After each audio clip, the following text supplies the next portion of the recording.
The Wylie hailstorm is really unforgettable for those who experienced it, but the school district, city, and residents wasted no time getting right to work to take care of things as soon as possible. Fox 4's Richard Ray is in Wylie. Richard, we just saw those blue tarps from Sky 4, how extensive the damage is in neighborhoods there, but we are learning that school is ready to be back in session tomorrow.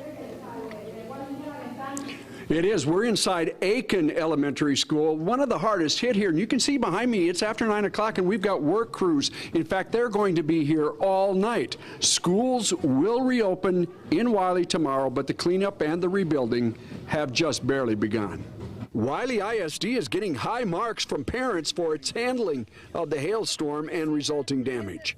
They were on top of it like right away. They call, they email, they post it on Facebook, Twitter. I mean, so they're very proactive, I feel, in notifying parents. 3 of the district's 19 campuses suffered what they are calling serious damage, but the district expects all of them to be open for classes tomorrow. If it's ready, I'm okay with going back. We're almost towards the end of the year. I'm a senior, ready to get it over with. A lot of people at our school, their cars are ruined. They have no transportation to school. Wylie ISD posted video on Facebook of a helicopter moving 3 dozen rooftop AC units, damaged in last month's hailstorm, replaced just last weekend, and they feared they might need to be replaced again. If there's any good news in that, the 36, 37 AC units that we had at Wylie Elementary are fine. These air conditioning units are $10,000, $15,000, $20,000 a piece in commercial units, and then when you look at that times setting them, getting what we need to get done accomplished, I mean, it can be in the millions. Another long-term problem is Wylie's law enforcement center, heavily damaged and flooded in the storm. We keep all of our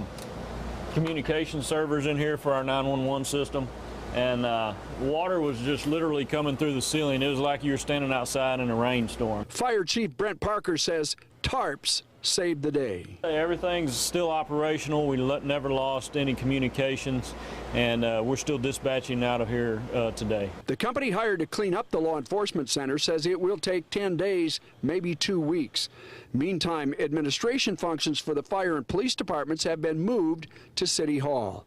Surrounding cities have offered and provided cars and personnel on loan while damaged Wylie patrol vehicles are being repaired.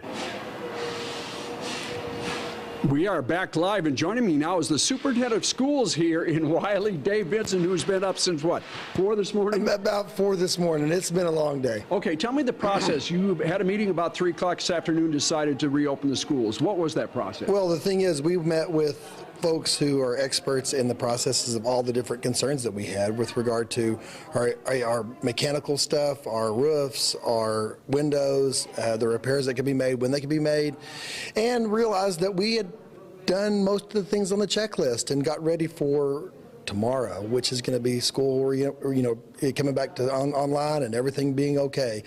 We think that we're ready to go. I think we're ready to go. Yeah, and I know you said earlier that you want to make sure you had teachers coming in. That's not going to be a problem. Oh, absolutely. You know, it's great being a school district that's so close. We had texted our 19 principals and said, how many of your teachers are going to be absent? The good news is we're going to have more teachers tomorrow than we would even on a regular day. Our folks are fantastic. A young lady in the package we just ran expressed concern about some of her students or fellow students that had cars that were so badly damaged they might not be able to make it. How are you going to handle absences? Well, you know, that's a big concern. And, you know, we're a Wylie family. We want to make sure that people know that. And absence are going to be unexcused. We want our kids back in school, but we realize that there's going to be some circumstances where they're going to be at home, where they're going to be taking care of bigger issues than math or reading. We realize that. Dave Vincent, thank you for joining us, and back to school in Wylie tomorrow, ready or not, but I think they're ready. All right, Rich, great to see Dr. Vincent in a T-shirt, blue jeans, getting after it. What a cool image there. Thank you, Richard.